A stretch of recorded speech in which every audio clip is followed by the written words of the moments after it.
Hi, Marcus. Hello, Hi. Chuck and Jared. Good to see you. Good to Likewise. see you. Thank you for joining. This is really great. I've been Well, looking thanks for forward to this. Marcus, I think you and I was thinking I had first met you at conventions because I'd bump into you at various music conventions. But then you, not so long ago, told me that we had actually met when you were quite a young fellow. I think you were in your having. teens. Indeed, I think it must have been 1986, if I remember correctly. One of the first years that David Ohanian was still new in the group on the French horn, and you toured Berlin. I was a student at the University of Music and Performing Arts there and went to the concert in the Philharmonic Hall. And I don't know how we ended up, but we went out to dinner to a chicken place, a fried chicken place in Berlin, which until that point in time, I had no idea it exists, but it was one of the hip places in Berlin. Someone in my circle of friends had recommended it, and I don't know who told me, Fred or you or someone said, we're hungry, so let's go out. So we ended up in that chicken place, which was completely overcrowded. I think the chicken was overrated, but well, yes, you probably don't remember, that. we'd always put chicken on our riders in Germany, and it was very, very difficult for our concert sponsors to find chicken. Chickens must be very safe over there. I think Yeah, chicken. well protected. I don't think chicken is not big on the menu over there. So we changed recently though. Now it's always schnitzel. We're fine. Schnitzels are not safe. They cannot run around free. No, no, Chickens can. real is not that protected. let's get a little snapshot of your history because there's so many interesting areas of expertise that we're going to talk about as we go along here. But let's get grounded first and just tell us, how did you start? Where you're from and how you started in music, and maybe even your family circumstance. In your family is often very important. In Sure. I grew up actually in a small place in the south of Germany near the Austrian and Swiss border. Lake Constance is that big lake in between those three countries, and about 15 miles north of the north shore of that lake was where my parents lived, and a family of with six kids. I was the second to the youngest. Quite musical family. My mom was not a professional musician, but she played decently enough on the piano that she could accompany all of us through our high school and even early college years on various solo pieces and so forth. And then all my siblings were involved in music.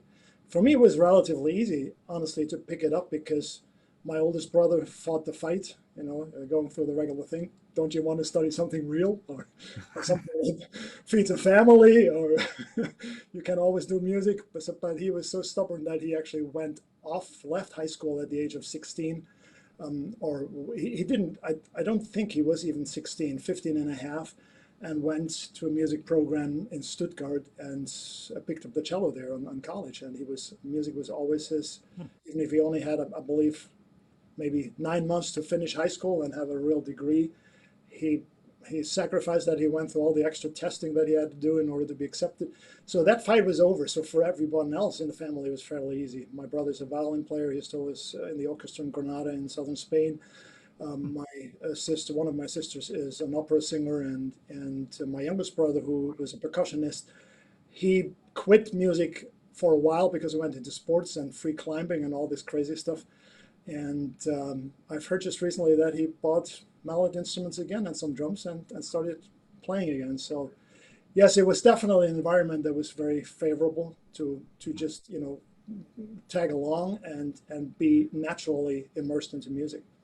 That's fantastic. I think that's in general in Europe. I found very often that music really comes from the homes.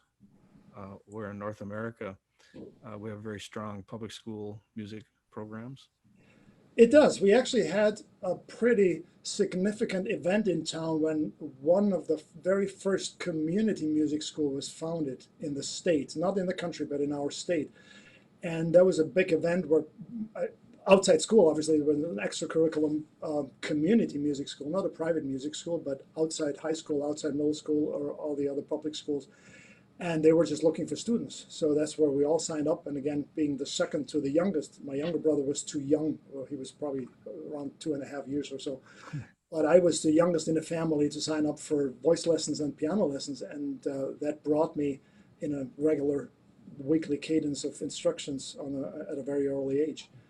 And I think without that opportunity, as you may know or may not know, but in Europe, the school music programs, as far as instrumental music making is concerned, started fairly late. Mm-hmm. Of course, most high schools of a certain size may have had a school band or maybe a school orchestra. Very few had a concert band or anything of that nature. And they would just, teach theory. Maybe you call this the music appreciation classes, but it was music theory basically and school choir. But that was it. 1 hour of choir singing on Fridays, and that was it. And the rest was theory. So without community music schools, you wouldn't be able to pull kids into any kind of outside the family, of course, as you said, which is very important. Singing together at home, not just Right. but for other occasions, like my grandmother teaching me all those folk tunes and everything else, and that was just part of the private family tutoring or coaching at home. Why tuba? How did that happen? Yeah, we actually had in my high school. We actually did have, our high school starts in fifth grade, so it goes fifth through 13 years. We finished 13 years, and I was in fifth grade, just like really fresh into high school, when my music teacher, who actually was one of those brave individuals that started a school orchestra, he called it. I mean, it wasn't really an orchestra; it was a collection of instruments that he could find. So he found this old 3/4 size sousaphone somewhere on a pawn shop or on a flea market, and he had taught himself a few notes so that he could go from class to class and demonstrate and ask who would be willing to pick up that instrument. He didn't have a double bass in his group, so he had an electro bass that was not according to his taste what he wanted to do. So he thought a tuba or sousaphone would be a nice foundation for that group. So he went down basically from the seniors to the juniors and all the way down, and no one picked up the tuba. So finally, I ended up at the fifth graders, and I don't think it took me longer than just a couple seconds to raise my hand and says, I'm interested. What he did was probably the wise choice to do. He grabbed me right away, asked my classroom teacher if he could take me out of class, grabbed me and the sousaphone, packed us in his car, and brought me home to my parents with the instrument. So that way they couldn't really refuse or have any objections. That's amazing. Yeah. You're not the first person who started out on sousaphone. Actually, we talked to Dan Parentoni a couple weeks ago, and he talked about also starting on sousaphone. So it's almost, for a lot of us, it seems like sort of a rite of passage. I also played my high school marching band on a 3-valve fiberglass sousaphone for a long time. It was a con. You'll both be happy to know that. But yeah, it's so strange how oftentimes this instrument is often chosen for us because not a lot of people walk into the band class wanting to play this instrument. I mean, it's I don't even remember the brand. It was I remember the cover was pretty ugly, grayish and completely worn. But putting that instrument together by myself because my parents had no clue what to do with it, and with that top heavy bell and everything, and I was of the short kind back then. I grew up fairly late in life, so I remember spending like the first probably couple days or 3 days in passing out regularly because I had no idea, what the embouchure would look like, and I just blew whatever. I was pretty strong, but I just blew whatever I had inside myself, and just passed out. Started with this kind of loopy feeling, and I actually fell backwards on the floor. And in a way, that's probably the best way to play an instrument is you don't get that, the initial instruction is often pointed out as the problem. Like we spend the rest of our life trying to get over the things we're taught those first few lessons. But if you were just taking an instrument and blowing freely and just having at it, it's probably the best way you could have started. Yeah. Definitely got rid of the air. Yeah, exactly. I don't know about the fainting part, but Markus, I was doing some reading about you, and you also played and maybe still play a lot of different other instruments, including double bass and church organ. And I'm just sort of wondering how those instruments fit into your past, and also if you still play them. And yeah, piano was my first instrument, obviously the earliest instrument I took lessons on at the age of 5. And I still play piano occasionally, and then this is coming home from work and just playing and releasing some some stress of the day or something like that, and just improvise. Basically, I'm not necessarily playing literature, just improvise on the piano a little bit in the evenings. But yes, there was a natural, obviously combining the tuba and another bass instrument, and one of the local band directors of a community band. He met me once, I believe it was in 7th grade by then, and he looked at my hands and said, "Markus, you have huge hands. You have to play the double bass. There's not many kids at your age that can handle that instrument." Yeah. So, like the kid I was, is just saying yes to everything that was offered to me. Wow. As an opportunity, I said yes, and kept that instrument probably, it was definitely all the way through college, but then at the age of 28, maybe, I've made that tough decision. And I love my bass, I really did, but there was too many things going on in life, and I had to make that conscious decision just to take a path and say, I'm focusing on the tuba. But that was one of the things that actually taught me literature, because if you think about it, I mean, we as tuba players, we have so little of the pre-romantic eras, and obviously no classical music and anything of that kind. And even if we approach Berlioz, so it's not even the authentic instrument that most of us perform these symphonies on. And on the double bass, discovering all of Mozart, all the operas, even Beethoven symphonies, which I would have never had that early access, because we had a pretty good youth orchestra in town, which traveled to international competitions and so forth. And the director was pretty ambitious, but he was also modest. He didn't pick a Mahler symphony or Shostakovich. He stayed with the classical composers, but brought that pretty far with that level of instrumentalists. And then there was the trombone, which helped me a little bit in college, joining a jazz band, playing Friday nights and Saturday nights in a jazz club. I think that was just a fun piece but I've never pursued it at any professional level later on. And euphonium got stuck with me for long. I still play euphonium today. And the church organ, that was again something that a local organ teacher, pipe organ teacher, brought me into. And I would not recommend what I did in those young years. I just took on way too much. And what's impressive to me is, and we'll get around to this later too, but the Conn-Selmer company, in selecting you to come to the States and work with them, have a musician with your background actually working with the instruments. There was a period of time when there were an awful lot of music companies that didn't have many musicians in the companies. They were just, interested kind of bystanders. But to have that intimate knowledge, and I know Mike Campfeis, for example, who's head of the education division, Mike continues to play trumpet, which is really great. I mean, it's staying that involvement in music and blending it with the actual industry. This is fun for me to watch. This finally happening, I think. Yeah, Mike is one of those fascinating individuals. As a matter of fact, he was pretty much, for me, the face of the company as far as my first contact when I was invited to, not actually to Elkhart first, officially invited to Eastlake, to our Eastlake factory, to have a factory tour. He was the one that picked my wife and I up from the hotel where we stayed for just overnight and drove back to New York, upstate New York. And Mike was the guy that greeted me in the lobby. Mike was the guy that picked me up. Mike was the guy that gave me the tour. And, for some reason, that's like the first impression when you meet a person in life. Sure. That first face of the company, that pulls you in right away. As he is now, I think, and you can attest to this, Mike has I doubt he's home or has been home very much for the last few years, because his forte is really bringing people to the company in a different way, rather than saying, these are great horns, you got to buy this instrument or buy that instrument.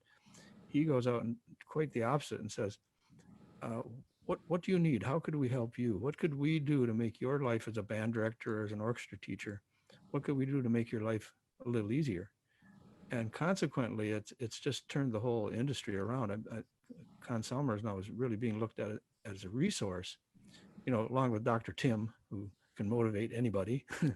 It's really looked at now as a resource rather than as, plow through a bunch. I think you're spot on, Chuck. I mean, very many people in our industry even would, just say a musical instrument is just another product. And that's a big mistake to start with, because while the manufacturing process or even the design process may have elements of other designed goods in our lives that we all use and cherish, but when it comes to music, there's just that soul that is not part of that process. And when you have people in charge of that development process, or even of the manufacturing process, that have little or no understanding with the music making to start with, it's very difficult. And I think we are blessed to say that even our factory workers, not all of them, but a good portion of them, actually practice music in their lives. They may play in a band on the weekend, or just practice for themselves, for their own gratification, and just be involved in music, which helps them, even if they don't play the instruments they make, but it helps them to understand it a little bit. And at Miraphone, that was similar. We had, I believe, a 75% active musician percentage on the shop floor. Mm-hmm. And I think to this day, they would probably even insist, when they accept new apprentices into the company, that's the first thing they ask: do you play an instrument? And if that's a good fit, obviously the other qualities have to come with it. But that's, I think, a great way to get the integrative part of understanding what that product is ultimately used for. Jarrett, I don't think you've had a chance yet to visit the factories. No, I haven't. Yeah. I went to pick up my Nerschel in Germany a couple years ago, but other than just Walter's small shop, I haven't seen any of the factories. But one thing I was going to ask you, Markus, I mean, so how did your desire to get involved with these instrument manufacturers start out? Because obviously you had a very long career with Miraphone and now with Conn-Selmer, and was it always something that you wanted to be part of your life? I mean, we had a similar question for Bob Tucci, and he sort of traced his trajectory, but I'd be really interested to hear about how you started out with instrument companies, and if it was always something that you wanted to do or not. Yeah, it would be great if I could answer that question. It was all planned out, all in my career dreams and everything else, but like many other things, like the sousaphone, it was mere coincidence, really. When I made that decision after my military service, which was still mandatory at that point in time, and after enrolling in Stuttgart University for a diploma in mathematics, and then the draft came in between, and I had to abort my studies in Stuttgart. And during the military time, actually, I decided to go for a music major, a performance major in Berlin. I had no clue that I would ever be involved in music business or the music industry. But I did, and this is probably part of what we skipped over with my upbringing, because I had tuba lessons from a local teacher for about a year, maybe a year and a half, until they said, Markus, you know as much as I do now. He was playing in the community band. He was a city clerk or a city employee.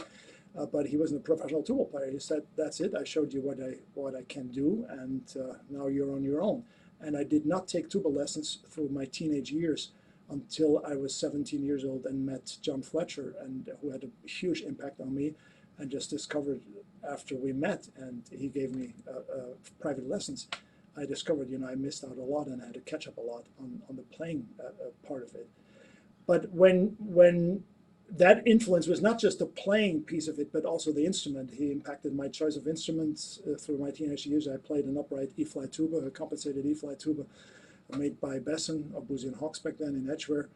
And when I applied for college, I was naive enough and said, sure, I don't need to change. So I auditioned on the E-flat, and I saw the wrinkles in the face of the jury. And then when they told me I was accepted, they told me right away I had to play a German-style rotary tuba, of course. So I went on the search and looked for recommendations, and I didn't know all these manufacturers. I didn't know Nerschel, I didn't know B&S or Melton or Miraphone. But someone mentioned Miraphone, and I was in Bavaria, not so far from where my parents lived.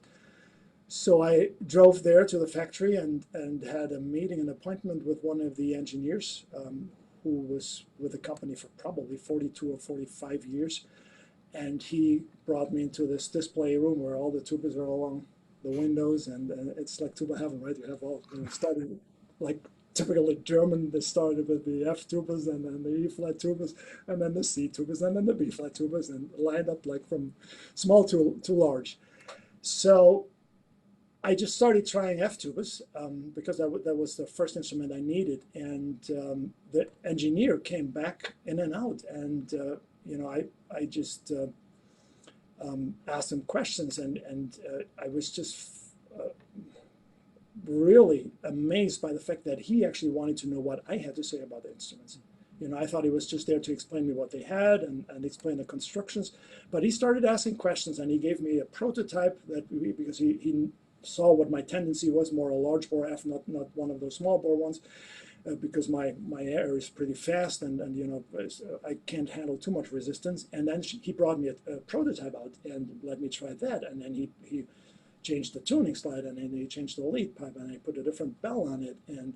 And so there was an interesting moment for a 21-year-old. And I just, that was the start of my interest in not just the design of instruments, but also the context of manufacturing. What influences the actual sound, the response, the way you feel when you play the instrument, even from what they call the psychoacoustic moment, where you just know you're going to play better if you feel better, even if that has nothing to do with the construction of the instrument itself. All these things. And we developed not just a friendship, but a relationship that brought me from my residence in Berlin down to Waldkraiburg, where the factory is, once a quarter initially, then later on once a month. And when I moved to Munich, I actually spent at least a day a week in the factory. You probably So recognize. Yeah, you got. Is that your new setup? Yeah, That's the that's awesome. new valves for an old horn. Yeah, Yeah, that could make your it's a thing of beauty. I mean, this should be. You know where this would look good, Jarrett? Just for a second. You know where this would look? Somebody that's involved in metals, like let's say steel. This would be perfect in the Pagan. If he had the steel factory, wouldn't that be beautiful on the wall in Hamilton? Definitely. Hamilton, Ontario is where it definitely looks like a piece of art. It does. Yeah, it's quite fun. So you have quite a solo career going. So you're in the industry now, but you're a conductor. So we've heard all these instruments. Church organ. I'm sure you can. The phone rings and says, "We need you. Get in here." But you had a tuba solo career going in Europe. You had a lot to leave behind coming back to North America, or not back to coming to North America. I mean, do you commute? Do you come back and forth? Are you hanging on to a few of these contacts? How are you dealing with that? Yeah, of course, those are always mixed feelings. I mean, Sure. we were excited in 2015, and we're still excited to be here. So there's nothing changed and no regrets whatsoever. But initially, of course, you start once you not close that door, but you just an ocean apart. It does make a big difference especially because people didn't really make it that easy for us. I mean, if they had kicked us out and said, if you want to do that, we're done with you. But it was just heartbreaking sometimes to see those people and the groups I've worked with, the orchestras or concert bands and the company. It's just or the universities where I taught conducting in Belgium and in Mannheim. Those were hard departures, I have to say. But you got to look forward and say, this is such a huge opportunity, not just to open up that bandwidth of what Conn-Selmer is today with all the instruments, even string instruments and all the wind instruments, percussion, concert percussion, combo percussion. It's for someone like me that never ceases to be curious of discovering new things. It's just not just tempting, but it was the right choice. Mm-hmm. And a private factor plays into this for sure. That my wife Carrie grew up in upstate New York, and she was barely out of state when we got married, and going over the ocean and living in a foreign country where she was not capable to understand the language initially and to leave her family behind. Mm-hmm. So she spent 18 years over there. So it's payback time. So that's the other part of it. But definitely the opportunity and challenge at Conn-Selmer was very attractive and still is. You have children as well, right? That's part of we have two girls, 14 and 16, interesting age. Yeah. Oh, yes, indeed. So they're German born, but obviously they're dual because of the parentage, right? Yeah, that makes it easy. The language makes it easy, and the culture even, there's something from mom's genes that's just adapts easily. Perfect. So now you mentioned, okay, Fletcher. How did you meet Fletcher? John Fletcher was the tuba player in the London Symphony Orchestra for years, and the Philip Jones Brass Ensemble. From Yeah, our point of the view, first time was actually with the ensemble. The second time was with the London Symphony and Claudio Abbado a little later, in the late 80s. But the first time when we started that relationship was when the Philip Jones Ensemble toured Germany, and then I went over to London because I was a brass band fanatic, and I didn't miss any of these national brass band championships in the Royal Albert Hall, and seeing in the morning, seeing Philip Jones and his team jogging through Hyde Park to get their first workout and exercise. It was just fascinating, again, for a young man that tries to discover the world. But John maybe it was a coincidence, maybe it's just the way his playing worked. I mean, he experimented with like a 6/4 Rudy Meinl in the orchestra, a C tuba, but he always fell back to his E flat tuba, and I'm sure he had his struggles sometimes to defend that, because that was not the orchestra world around him that either used C tuba or B flat tuba in the German-speaking countries. you might recall the story of him, a conductor taking issue with this small-looking tuba in the back with Fletcher. I mean, it certainly didn't sound small, but to his eyes, that was not the right tuba. So Fletcher went to the Bougie Hawks folks and said, "Make me a bigger bell." So they just increased the size of the bell, and the conductor was satisfied. It looked proper now. He was fine with that. Fletcher was a character. I mean, He was quite a sense of humor. I think had he been a violinist, he would have been world famous. He just happened to be a tuba player. I mean, his quality as a tuba player is just it was But remarkable. something you mentioned in the introduction is, talking about the differences of what access young tuba players have or had at that time in Europe or in Germany. There were not many.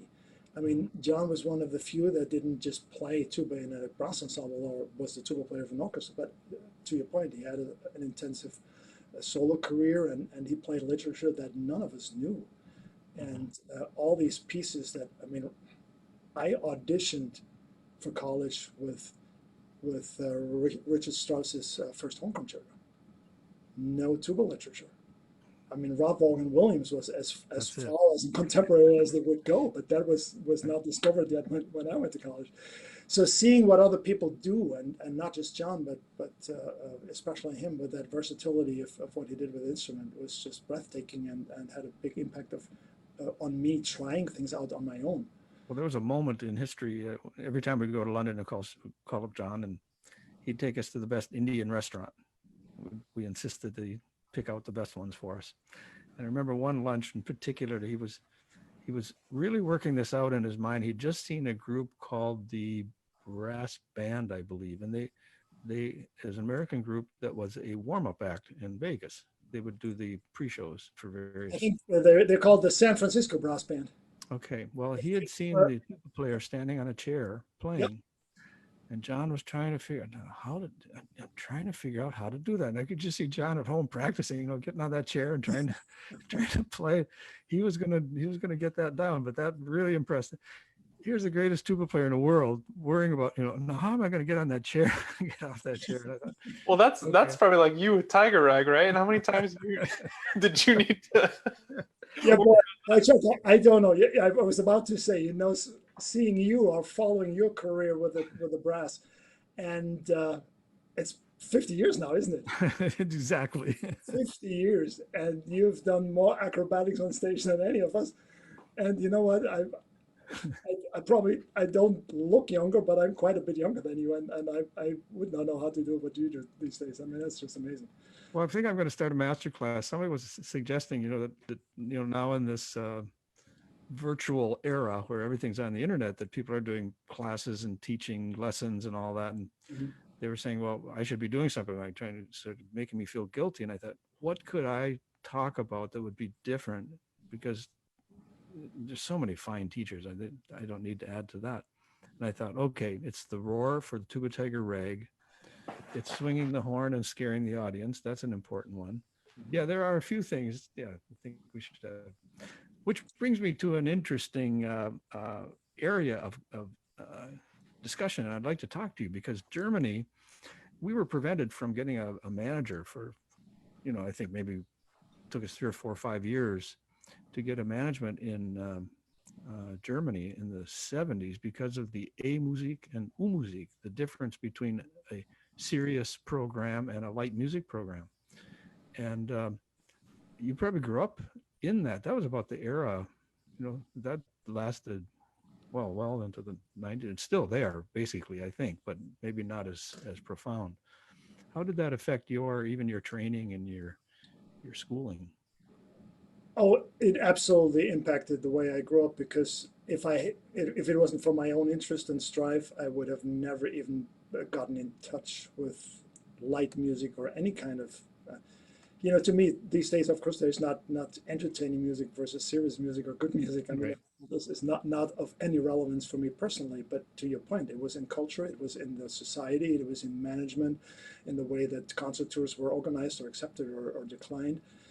But for me personally, everything in instrumental tuition was completely merely 100% classical. Hmm. I've not received any, not even a Charleston piece on the piano, unless I pulled it out of my grandma's drawer, who grew up with that music. And then jazz, of course, still to this day, they're really separate. In even a big school like Cologne, which is one of the most famous jazz schools in Germany, with Jix Wiggum taught there and so forth, and a really good program. But even there, it's still fairly separate what the classical track and the jazz track would do. And then in music, maybe that is due to me being almost half a generation behind what you did with the Canadian Brass. Of course, when we had our Berlin Brass Quintet and the Brandenburg Quintet, basically, we had probably a much more open or were received with more open arms to have an entertaining program. With some glitches, we happened to be in a Protestant church in Westphalia once, and obviously either the local pastor was not included or was not prepared, but we had a pretty nasty letter after the concert.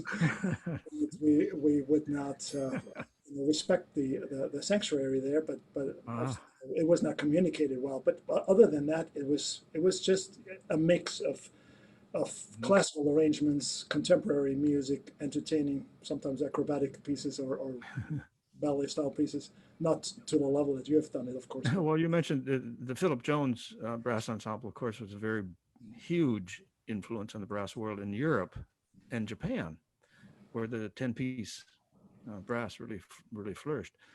And Philip Jones had been a very close personal friend with Fred Mills, our first trumpet player.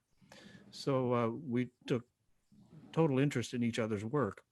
And Philip had dedicated his career to playing what you'd say maybe legitimate or brass repertoire. It was to be composed for brass, either contemporary or Renaissance early music, and not transcriptions at that time. And they had a trombonist at the time, Ray Premaru, an American, had heard us play the Toccata and Fugue, Fred Mills' Toccata and Fugue. So he did an arrangement for Philip, and then presented it to Philip, and he presented it by saying, "Your friend Fred Mills did this transcription for the Canadian Brass, so I thought maybe you'd like to do the one that I just done for the 10-piece," and it broke the ice. From there on, then Philip was much more comfortable with the idea of doing more transcriptions and doing Yeah, stuff. as you know, they were hesitant initially to leave that, that's set up in a half circle, semicircle, and just playing there. Maybe they would have the trumpets go to the balcony and do some antiphonal music, but that's about it. As far as choreography, I mean, a great ensemble. What an ensemble! What a sound! I especially hard for the French horn player because if you think about it, it's not really very balanced. If you look at the French horn player in a quintet and then a 10-piece where you're still alone.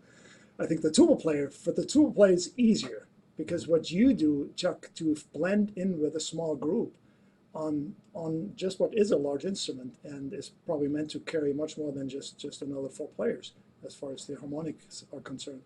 That's really hard. But the 10-piece brass ensemble for a tuba player, I found always much easier from Right. a free blowing approach, and you just could let it go. But yeah, they were pretty conservative initially. That's true.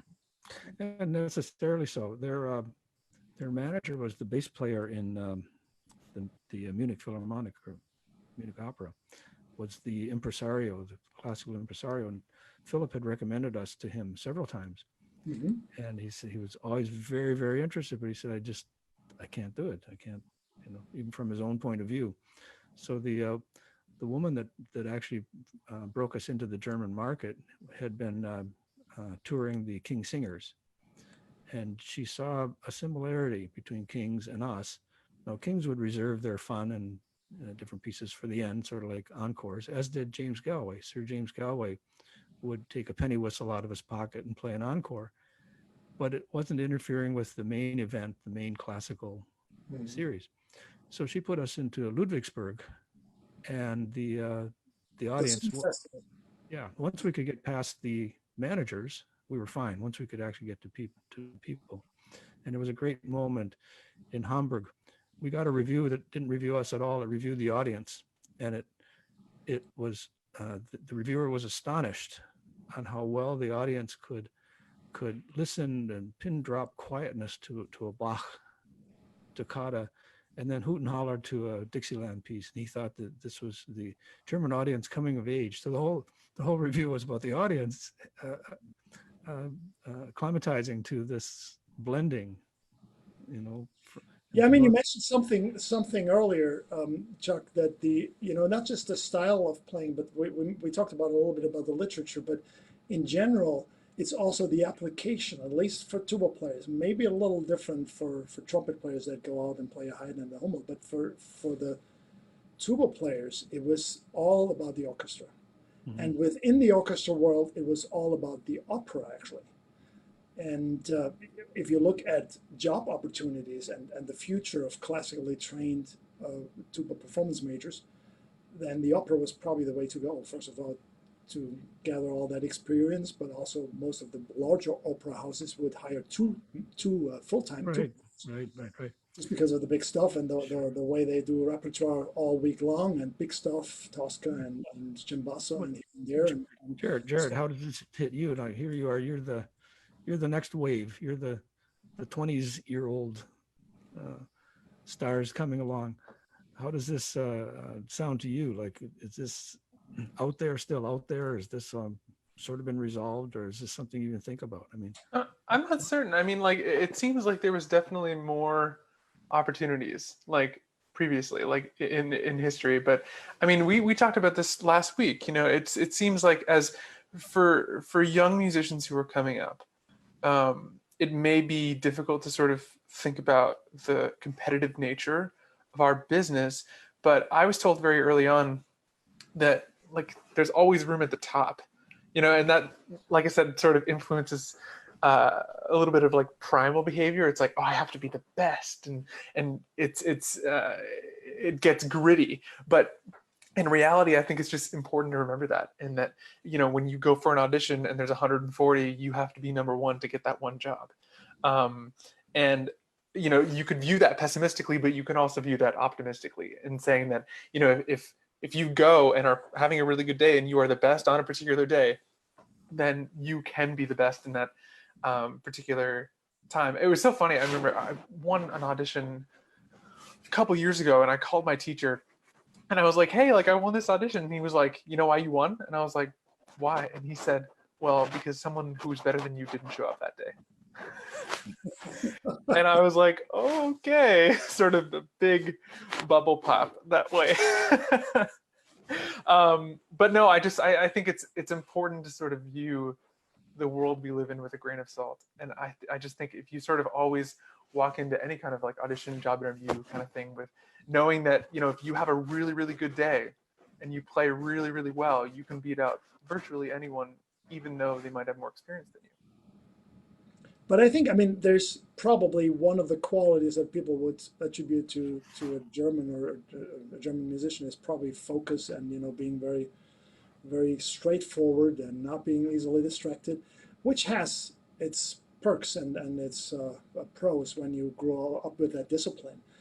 but it also restricts you from looking outside the box, or from looking left and right, and what are other people doing, and why did so many American tuba players at my time join German orchestras. I mean, there was Richard Nahatsky in Berlin for the Radio Symphony Orchestra. There was Tucci in Munich at the Bavarian National Theater. It was Tom Walsh and the Munich Philharmonic, and many, many more in those opera houses. It was because they were just better prepared in terms of being more flexible, having evolved in technique much more than if you just practice your orchestra excerpts every day and don't have that challenging literature, like even the Bruce Broughton Sonata or anything. I mean, there was so much more over here. Yeah, I think that's such a great point. And it's so funny because I'm thinking back to this audition I took in Paris in January, and now I'm thinking about going to Paris, and just the thought of going anywhere like that right now seems inconceivable. But regardless, like normally at American auditions, even if I know someone very, very well, they've got the noise canceling headphones on and they are just nose to the grindstone. But I did this audition in Paris in January, and there were people coming up to me being like, "Hey, where are you from? Like, what horn are you playing?"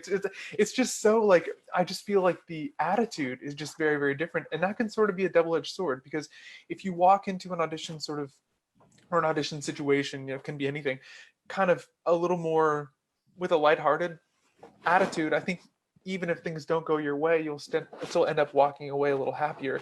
Whereas this sort of like, very focused attitude that you were talking about that was prevalent in Germany, I think is also very prevalent in North America. And that sort of incites this like very like aggressive, competitive nature, both interpersonally, but also it comes through in people's sound sometimes. And when I walk out on stage, I have to remember like, okay, like, they want to hear this played the easiest way possible. They don't want to hear me try to like muscle my way around this. So it's a big shift. And I always think about how I need to change my approach whenever I go overseas. And I mean, this is something that you know very, very well.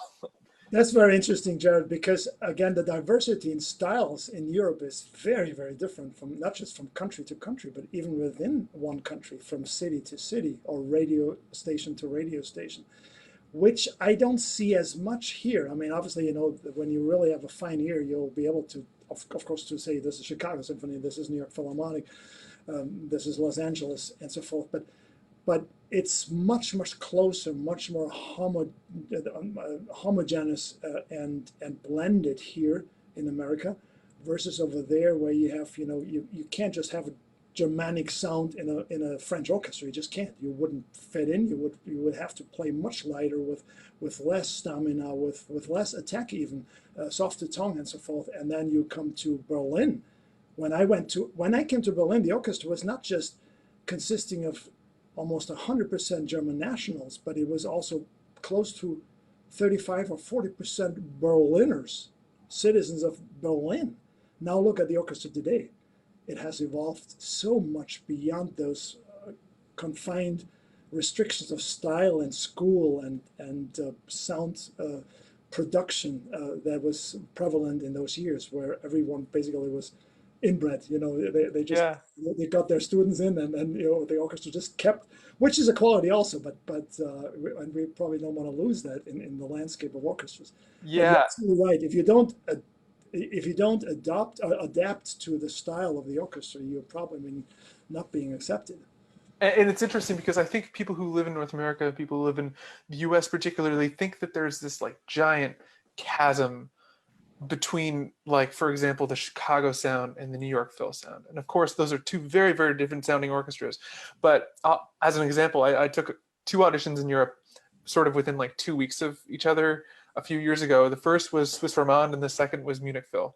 And obviously, those are 2 very different sounding orchestras. And I did my due diligence a couple weeks before and realized that. And I was like, oh, I need to go into the first one very different than I need to go into the second one. And I think that's, it definitely broadened my horizons. And when you say that, America is far more homogeneous sound-wise than Europe, I didn't think that for a long time. I thought that America was like, it is in comparison. It's all relative, but yeah, it's if you're here, you kind of pick out the nuances, and they become big contrasts. Right. But over there, it could almost be, you don't recognize a Ravel played by a French orchestra and a Ravel played by a clumsy German orchestra who have no idea what to do with Ravel. it just is a complete different world. Yeah, or like, for example, the Berlin Philharmonic playing jazz. you know, it's not bad by any means, but it's just, obviously different than the way they do it over here. Or Gershwin or something like that, Yeah, sure. Yeah. We had fun with Gerhard Meinl. Gerhard Meinl is an interesting force in the music world, the brass world. He reviewed us at one point, well before we had any affiliation with an instrument company. So it had nothing to do with our affiliations. He just reviewed it from a strictly musical standpoint. And I think it was a tuba convention that he was hearing us. And then the review basically leaned on the fact that we were flexible. And when we played jazz, we tried to take it on like real jazz. And we played classical, it was absolutely like a string quartet. And he really got it. He really understood the differences. But I was shocked when the German brass, which I think is just an outstanding ensemble, just outstanding. And they've got a real jazz player. At the time, the trombonist was, he put him up against any jazz trombone player. And Gerhard was sure, Germans just can't play jazz. They said, wait a minute, the German brass. Yeah, but Germans just can't play jazz. I thought, oh boy, it's going to take a while to get past that because that's baked in, right? Absolutely, yeah. Yeah. Yeah, but you mentioned Gerhard. I mean, he's definitely, you talked about, diversity of talents and skills, but I can't even get close to him. I mean, he studied trumpet performance. He went actually through the manufacturing. I mean, he knows how to make instruments. He studied law. He's a lawyer and a businessman, of course. So yeah, that's amazing. But a very musical person, which also again is very important for a company, the companies that he managed and owned, and what look at the output. I mean, it's stunning.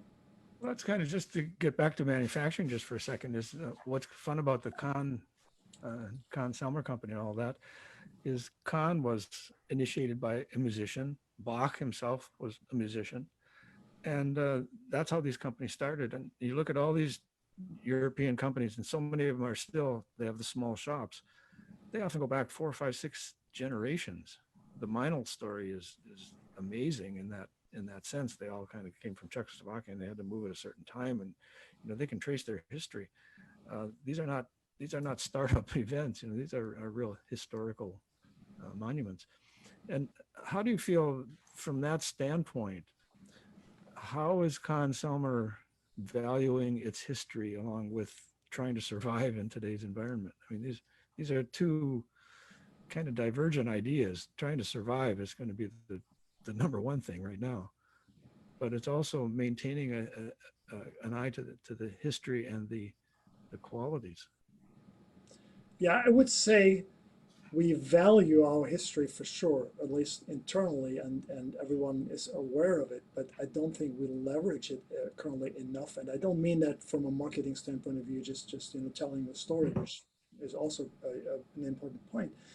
But leveraging it also internally for our own purposes to study, what have these forefathers done? What have they really? Why are their names so big in the world? Not just of manufacturing, but also of music. I mean, Vincent Bach, if we believe all the testimonies of his early years in Europe as a trumpet soloist, he's made it to the court of Austria, to the emperor, and was recognized as or at least one of the leading trumpeters in Europe at that time. So he was not just a musician that happened to make good trumpets and good trombones, but he was an excellent musician, an outstanding musician. So I think what we try to do is to look back and see what we have in our legacy, and that's not just a biography of C.G. Conn and how he fought for the Civil War and how he became the mayor of Elkhart and how he founded the Elkhart Truth, a newspaper, how he ran a grocery store and a bakery and all these entrepreneur things that are of course amazing as a personality. But what does the Conn factory, what does Vincent Bach's legacy leave behind that we can use and adapt to the modern requirements of, first of all, school music, which is, as you mentioned, one of our main target points, is to support schools and their programs so that the kids and students have instruments, tools in their hands that alleviate the pain of hard practice and producing first sounds and producing beautiful sounds so that they get faster. And this is actually an old Conn a commercial where I believe it says, cultivate the bump in your musical career or something like that, which means, work with the instrument to overcome that. It was clumsily worded, but it meant exactly what we could use as a formula for today. That's what our intention is and our mission is. But using that knowledge that is no longer physically available, but there's a good tradition, actually a very, very, even with the mergers of the various companies that form Conn-Selmer today, there are still a lot of workers and employees that have been with us for 45, 47, 50 years, and obviously that generation now starts to go into retirement. But leveraging that internally for product development, for improving where we currently are, is definitely a challenge, and it's very important for us. I'm wondering if you can, so I'm sort of, and I love what you're saying, and I just think it's so emblematic of, why your company is so successful, is because you're adapting for the customer, and like you're looking for, and we talked about this before, you're looking for solutions for your audience, not telling them what they need. You're not like trying to give them a band instrument that you think will work for them. We talked to Bob Tucci a little bit about this, but I'm wondering if you can talk about how you view the state of instrument manufacturing, particularly maybe tuba manufacturing today, with sort of this surge of Chinese instruments that are coming out and that are very affordable. How do you sell your like high-end instruments when you have these instruments that are sort of a little less costly, that might not be as good, but like how do you go about convincing a customer to buy your instrument instead of buying this more accessible, not as good instrument in many cases? Well, that's definitely a big challenge for Japanese, European, and American musical instrument manufacturers, for sure. First of all, the Chinese have gotten much better in what they do and how they do things from a production standpoint of view, even from a quality management point of view. They are still way behind all the other countries that I mentioned as far as the innovative power is concerned, and really looking into not what establishes the outcome, but the process itself. How do you get there? And initially, I think we've briefly discussed that. I consider musical instruments not just a product, where you look at the shape and form, and you look at the material and say, I can make this. I just need the right alloy, I need the right mandrels, and I can put a trumpet out in no time. But the process, how you get there, with even how a crook of a valve slide is being bent, how a bell is being shaped, one of the most important components in the musical instrument, how it's been touched with a hammer, how it's been annealed, how often between those fabrication processes, the way you solder or braze the seam together, and all these things. The Chinese don't really care that much. And that, I believe, gives us a lot of opportunity to build this leadership out further, but without what Chuck has suggested, we wouldn't be able to survive in the long term. We have to take the full legacy and leverage that, and not become like just the Me Too manufacturers out there that just say, I can make this, I can give you a Bach copy, I can give you a Miraphone copy, I can give you a buffet copy. But really look into how do you get there? How do you cure the wood? How do you anneal the metal? What is your quality control internal, and all these things. So I'm not as concerned as many others are. And I remember this, actually, one of the Chinese manufacturers, they're no longer around, but it was one of the bigger tuba manufacturers, Dalian, in the north of China, northeast of Beijing. And the Dalian factory is in a beautiful little island. I mean, they've been around for a while. And when someone told me, you know what, they have a copy of the design you just launched 2 years ago. So I looked at that, and then I actually had the chance in Shanghai to talk to one of their engineers and designers. And he came to me, and he had this smile on his face, and he said, you know what, I just want to tell you, you make the best instruments, and that's why we chose you to copy. And I thought it was a compliment. And my coworkers were a little terrified by that comment and by my reaction. But I thought, it's like a compliment. You've done well. And not being afraid of the copycats, I think, is something that we can still be confident. But definitely there's a lot of technology and future experimenting with various production efficiency and automation and all these things that are fantastic. And we need to look into this and catch up. Markus, sounds so right, and I think it'd be obvious to everybody that's listening to this right now why you were chosen to come and join two really amazing people that I feel. We talked about Mike Kampfeitz and Dr. Tim Lautzenheiser. again, someone that's really motivating the music industry in a time of strife. So much so that I make a point every day to, I drink out of the Tim Lautzenheiser cup. But you were really... I only have the generic Conn-Selmer. Oh, there you go. It was really, really exciting from the sidelines to watch when you joined. I always made a point, as I said earlier, every convention I'd make a point to some point or another, get around and just say hello and talk to you, because you're, as again, people have witnessed today, your fascinating background, really a very clear look at the state of things now, and you have a real fine sense of artistry and quality. So it was really great that you did join the company and that you're here, and we're all part and parcel. Thanks so much for joining us. Jarrett, thanks for doing your homework. That was great. Yeah. Always.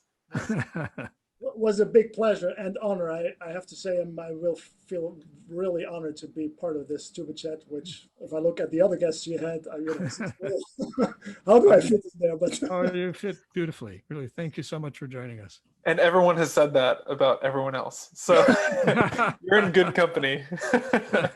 So it must be a tuba player quality. Yeah, exactly. Yeah. Only nice guys allowed. Thank you, folks. Yeah. Thanks so much. Take care, guys. Okay.